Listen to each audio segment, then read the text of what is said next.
as our tradition, if we may recite the full way test of the things we think, say, or do, is it the truth? Is it fair to all concerned? Will it build goodwill and better friendships?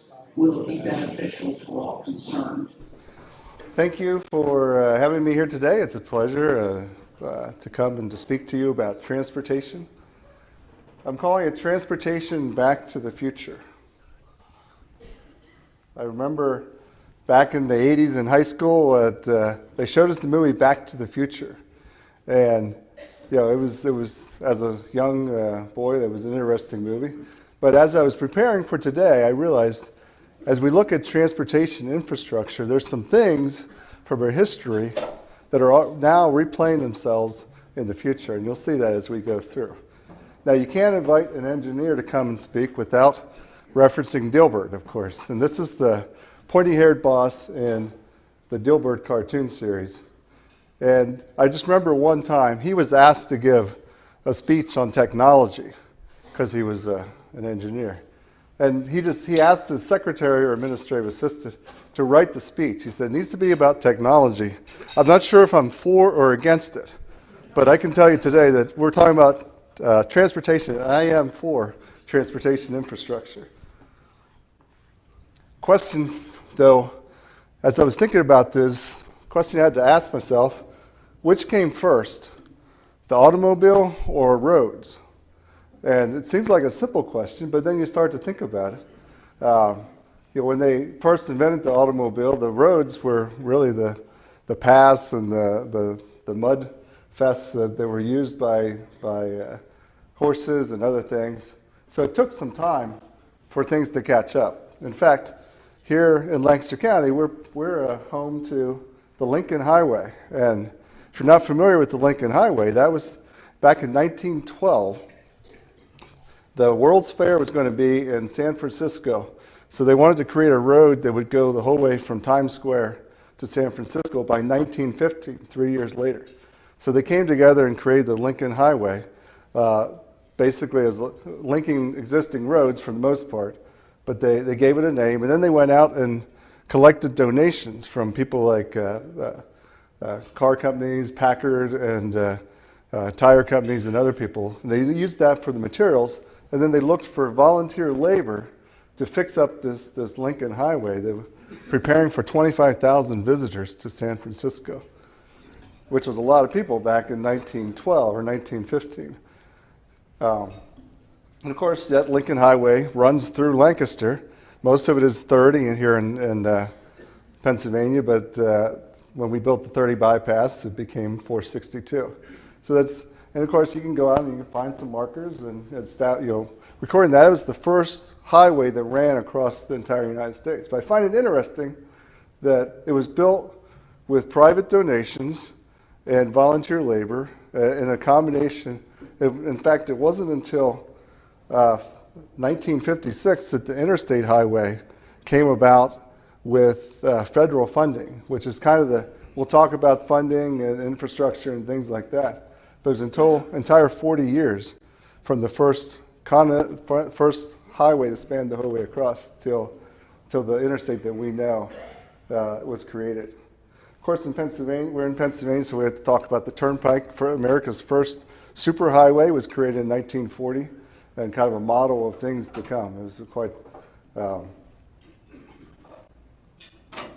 So here we are in 2017. What has changed in the last number of years? Well, we still have the Pennsylvania Turnpike. We now have 8.6 million miles of road in the United States and 250,000 miles of road right here in the state of Pennsylvania. Now, I'm a bridge engineer, so this is our discussion is going to be weighted a little bit more towards the bridge side of things because that's what I know and understand. So we have 31,000 plus bridges in the state of Pennsylvania. And a bridge is defined as a structure that's larger than 8 foot in length. Of those bridges, and if you're reading the news, you'll hear about this, you've been hearing about this, that about 17% of those are structurally deficient. And what does structurally deficient mean? Doesn't mean that it's not safe to travel on, but it means that every year, every 2 years when it gets inspected, they do a rating of each of the components, and if it has any component that is rated a 4 or less on a 10-point scale, it's labeled as structurally deficient, meaning that it needs some attention paid to it. If it's not capable of carrying all the loads, then that's when you see the weight posting added to bridges. So as long as you follow the signs, you should be safe. So 17% here in Pennsylvania, and that's a lot. We have the third highest percentage of structurally deficient bridges in Pennsylvania. That's bad, except that we used to have the highest percent. And so now we're moved down to third. So, we can do the happy dance later. That equates to roughly 4,500 bridges in Pennsylvania. And don't get the math. The math is, there's something messed up with the math, but somewhere around there.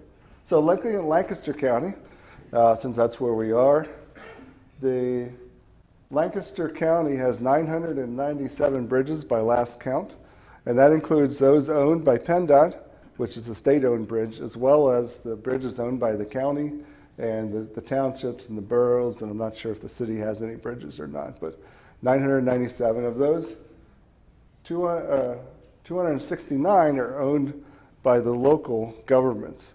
And that's significant because local government doesn't have the same resources that the state government has. And of those, 26% are structurally deficient, or about 70 bridges. So that's a challenge, and we're going to talk about that challenge and what do we do about that. But in the meantime, we still have our covered bridges. Hopefully you enjoy the covered bridges as much as I do. It's part of our heritage here in Lancaster County. We have more than 20 of them. I think it's 24 covered bridges, one of the largest collections in the country. And we do the county and the state to maintain those and keep those. We also have some other unique structures. This one's up near Manheim. And then, we can't talk about transportation in Lancaster County without looking at the multimodal needs that we have, including the horse and buggies and the bicycles.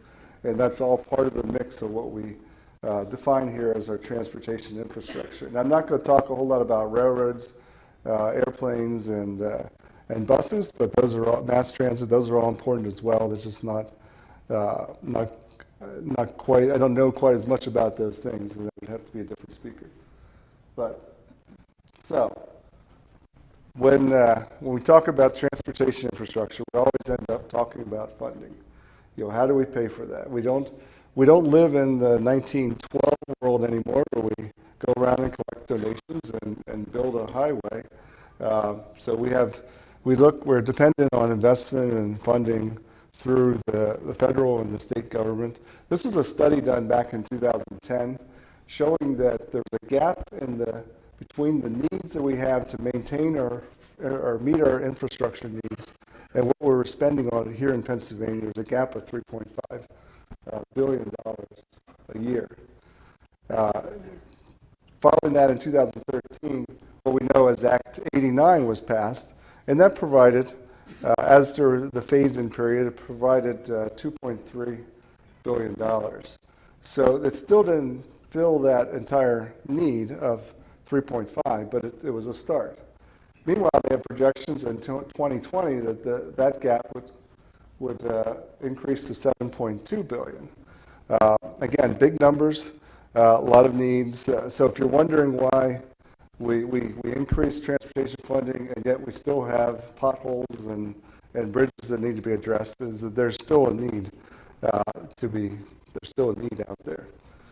But like I said, with Act 89 and with when we changed the wholesale price, the tax on the wholesale gas, and put our taxes, many reports put them at the top of the range. But that's where that money is going to. Meanwhile, we don't want to just, as good conservatives, we don't want to just think that we just need more money. We also need to look at ways that we can spend that money more efficiently. And I'm not here as a representative of PennDOT, but I do know from working with them as my major client, and they have been spending a lot of time working on developing efficiencies. I want to talk to you about some of those that we've been a part of, and that I think are very exciting, so that we can use the money the investment that's being made in the best way possible. And as far as funding goes, we have the state funding. We talked about Act 89, but we also receive many projects are funded 80% to 95% by the federal government. It's the federal gas tax that we pay. When you buy a gallon of gas, you pay a certain certain cents a gallon to the federal government as a gas tax, and then also a certain amount to the state as well. The federal government has been trying to figure out how to deal with this transportation infrastructure need as well. There is a transportation bill, but you're going to hear a lot of things about federal funding on the transportation funding on the federal level. But really, and I don't know that anyone gets excited about paying taxes, but I see transportation infrastructure as a core service of government. We need to get from one place to the other. I want to talk about some of the costs when we can't do that efficiently. But unfortunately, the funding has kind of become a political issue over the years with the gas tax. Are we going to raise the gas tax? Can we not raise it? Or it's become a political issue. And really, we should be talking about, are we fulfilling, as our government fulfilling that's one of these core services that we need, which is to have safe and reliable and efficient transportation infrastructure. That since occasionally we have some choices, such as do we take the turnpike and pay extra or not. Traveling in some other states, there's a lane that you can get in that if you pay money for it, it'll go faster than the other ones. So sometimes we have some choices, but generally we don't have a choice. It's not like a cell phone where if your carrier's too slow, you can pick another one. So it's something that we're all in together in this. So what are the other costs other than just the tax and spending money on construction? What are the other costs? Obviously, anytime we sit in traffic, rather than moving efficiently to where we're going, there's a cost of your time. There's a cost for the gas in that car. When we hit those potholes with our cars, there's a maintenance cost. There's those kinds of costs. So there's a cost. There's also a cost of not doing anything or not fulfilling, keeping our transportation infrastructure up to date. One of the things that PennDOT does, and we do for PennDOT, is whenever we have a construction project, and if you ever wondered, do engineers complain about being delayed by traffic or by construction? Yeah, we understand it perhaps a little better because sometimes we're the ones that created it, but we don't like to sit in it either. But we calculate what we call road users liquidated damages, and based on the number of cars that travel on that road, the duration of the detour, the length of the project, they come up with a cost. What is the cost of this project to the motoring public? And then we can take that number and use it to define how long the project may last and what the penalties are if the project isn't finished on time. But it's a recognition that there is a cost to construction. It's a necessary thing in order to, obviously to keep things updated, but there's a cost. And then of course, if we're not maintaining our bridges and we have to close a bridge because it's not safe, that obviously creates a detour situation. We always will find a couple neighbors that kind of enjoy the road being closed, assuming that they are going the direction where the road is still open. But for the rest of us, it creates a delay. You can't talk about costs without thinking about real estate, though, as well. And the location mantra, it directly applies to transportation infrastructure. If we don't have the infrastructure for people to get to our businesses, to get to our homes, it changes the value of the real estate market. There was a study done by the National Association of Manufacturers, and it's called Building to Win. You can Google it, fascinating thing. They did some statistics in there. By 2020, they're saying 1/3 of our interstates are going to be congested. We lose 5.5 billion working hours a year from sitting in traffic across the nation at a cost of $121 billion a year. So while there's a cost through the gas tax of doing something, there's also a cost of not doing anything. But what's really interesting in that study, if you have a chance to Google it, they looked at the percentage of infrastructure spending divided by the GDP. And going back to 1970, it was about 3.7% of our GDP was going into transportation, or it was total infrastructure spending. By 2012, when the study was done, that percentage had gone from 3.7% down to 2.1%. So the percentage has been decreasing.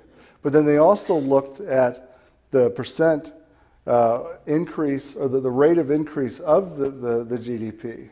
So back in 1970, comparing that to 2012, that rate of increase is about half of what it was in 1970. It paralleled the level, the amount of investment in our infrastructure. Very interesting. It could be other factors, but just another reminder that there is a cost to not doing anything. So, what do we do about that? I told you I'm going to talk about bridges because that's what I know best. One of the things we can do is trying to mitigate some of those costs during construction. We had a project a couple years ago with Strasburg Railroad, great local partner, and they had a bridge that needed to be replaced. Now they understood what the costs were for delaying or for extending this project, because they could look at their ticket sales, they could look at their freight business, and they could come up with a cost. So they gave us 2 weeks to replace this bridge, including taking the old one out, putting the new one in, raising 2,000 feet of track. And we had to get it done in those 2 weeks because Thomas was coming the next weekend. So we had other costs too besides monetary costs. But the contractor did a great job. We replaced this bridge in 2 weeks, as opposed to, well, I probably don't have to tell you how long the one near your house took. 6 months is a fairly normal time period, in the past. But we're doing things to try and speed that up because we understand. Now, when we do that, though, there is an additional cost to doing it quicker. But then there's a savings in the cost to everyone that's delayed or otherwise affected. Here's another bridge project that I'm working on right now. And this is on the northeast extension of the turnpike up near Lehigh. This bridge needs to be replaced. There's only, if you travel the turnpike much, you know that they try and keep 2 lanes open for the majority of the time. Anytime they have to go down to 1 lane, there's a delay. And the turnpike is another entity that understands the cost of doing business. You probably saw the bridge when the Susquehanna River, or not the Delaware River Bridge was closed for a period of months. I've heard reports that was costing them $1 million a day by having that bridge closed and tolls. So they need to keep people moving. Now this bridge is too narrow. In fact, the northeast extension is all too narrow to keep 2 lanes open in each direction. So they came up with the scheme, and we're working with the contractor to make it happen. We're going to replace this entire bridge in 1 weekend. 55 hours is the allotted time. If it's not open 6 a.m. on Monday, there are penalties of $55,000 for every hour or part thereof. So 5 minutes, $55,000. Reminds me of a Frasier episode that I'm not going to get into right now. But so what we're doing, what the plan is, and this does come at a cost. There's additional cost for this, but what the contractor right now is building the new bridge directly adjacent to the existing bridge on temporary supports. That weekend comes, they'll remove the old bridge, probably 12, 13 hours, and then we're going to put the new bridge on rollers, and we're going to push it into place, lower it in place, do some paving, and hopefully open well before 6 o'clock, because I don't want to have to help pay for that $55,000. So this is another scheme, though. So we're not just, we understand the impact that these projects have, that they need to be done. This bridge needs to be replaced. But when we can minimize the impact, it's what we have to decide as taxpayers and as consumers, is that extra money for doing this quicker really worth the time that, the savings that come from not being delayed, et cetera. And if so, then that money will come out of, we need to pay that in a different way. So there's other things that are being done, everything from there's newer bridge materials that are being used for bridges. There's incentives and disincentives, like we talked about. A lot of times you see work being done at night. So there's things we're doing to try and lessen that impact on the motoring public. But what else can we do? And as we see the need, I showed you the need of the bridges that need to be addressed. We need to change our thinking. And one project that's going on right now that you may have heard of is there's a contract to replace 558 bridges across the state, and there's a number of those 20 in the newspaper. We were fortunate enough to work on 55 of those, and we did those in 20 months, which is about the time oftentimes it takes longer than that to do one. But this is a public-private partnership where the state is paying a private contractor who was building the bridge, and then he's going to own it for 30 years and maintain it and then turn it back while the state is going to pay for the cost over that time period. Now, where have you heard such a concept where the public and the private work together? It was the original. So here we are going back to the future, pulling up some of these things that have worked in the past and finding ways to be more efficient to use the money and to address this great need that we have.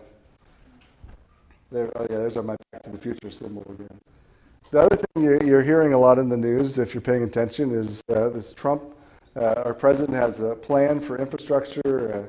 You hear a $1 billion number floating around, or $1 trillion.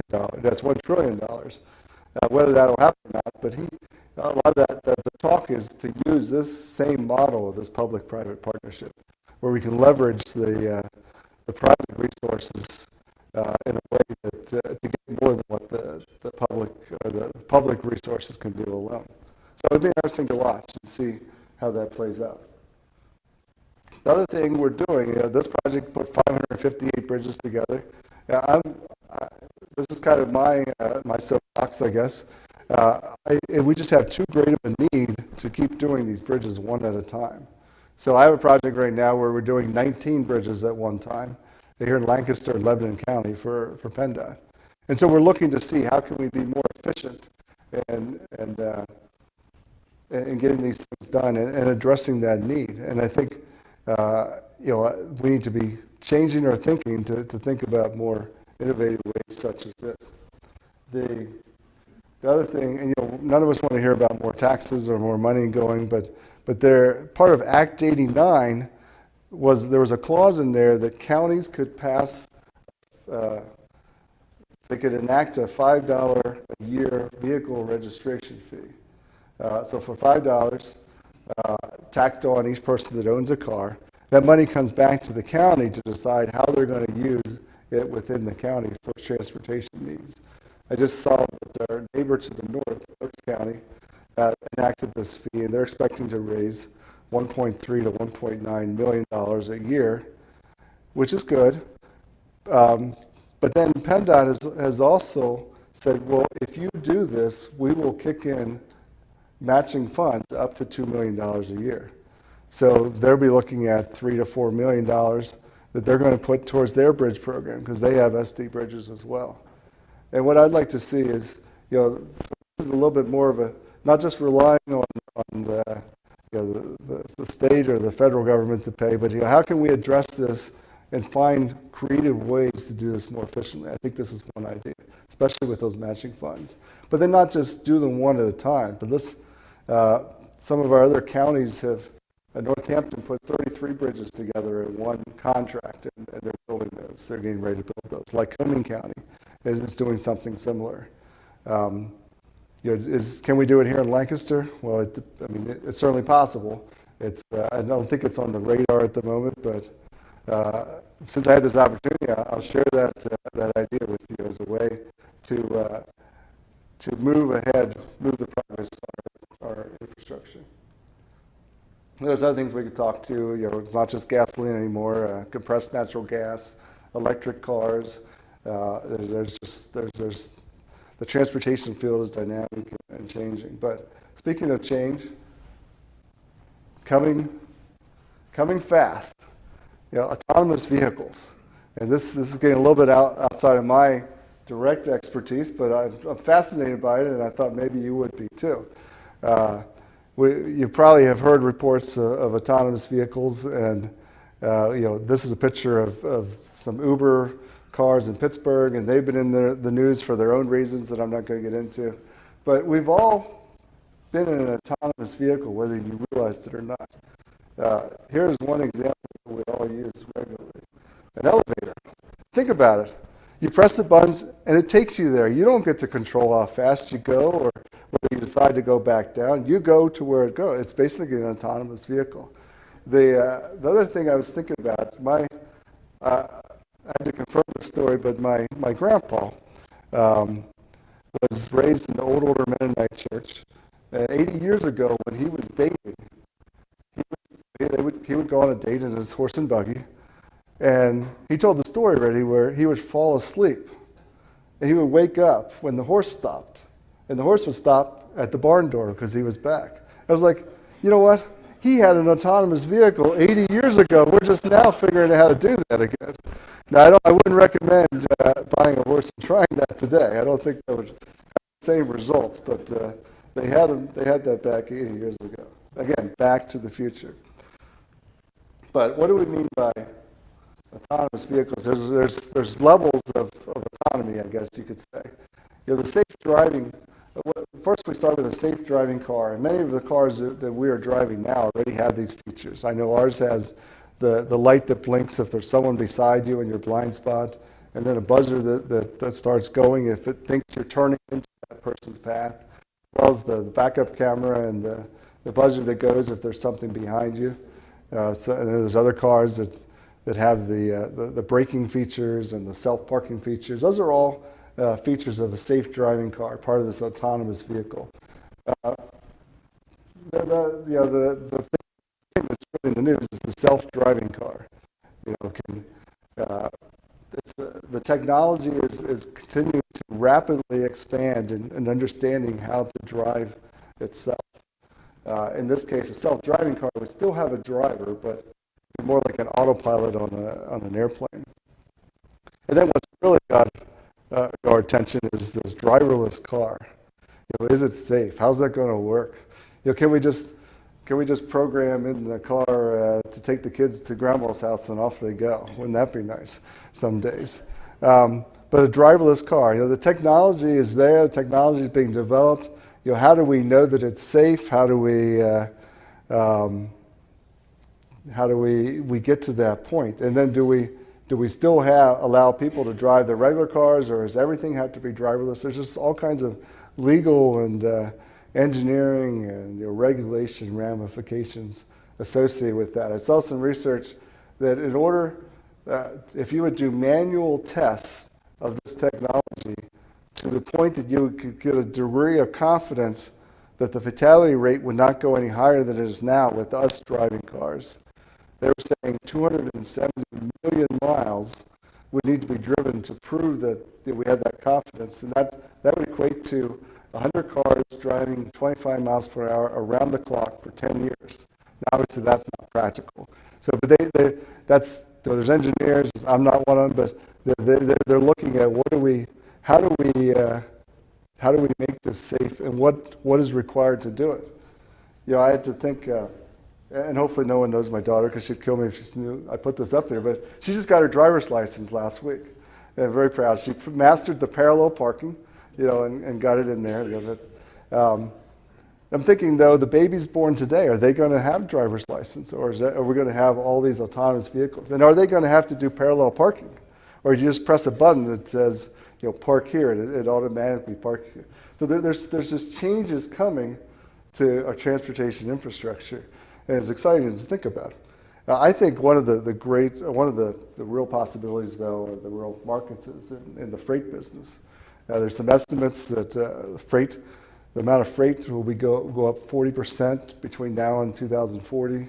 I was just talking to Doug as well, as that there's some statistics out there that say that 75% of the nation's freight passes through Pennsylvania at some point.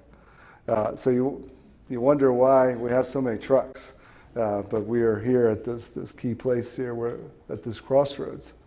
But I think I've been seeing some research, and I'm seeing they're suggesting some models of autonomous trucks would be more like an airplane model, where you still have a person in the cab to back it into place and to finish it up, but you could put it on autopilot, so you wouldn't have the same limitations on how long you could drive. So you could drive cross country in a much shorter time. But that brings us back to our original question: which comes first, the autonomous vehicles or the roads? Because the roads will have to be modified. There's technology that's got to, there's networks, they got to be mapped. They got, everything. The roads will change. Someone saw an article somewhere that said even with 5% of autonomous vehicles, they think that it'll bring the accident rate down just by the way it would change our driving habits. But it's an exciting time with transportation infrastructure. Some things looking ahead. But as we go back to the future, we can see we're going to be answering this question again. As the autonomous vehicles come, are we going to do the roads first, or are we going to do the vehicles first? But anyway, that's my presentation. Oh, this is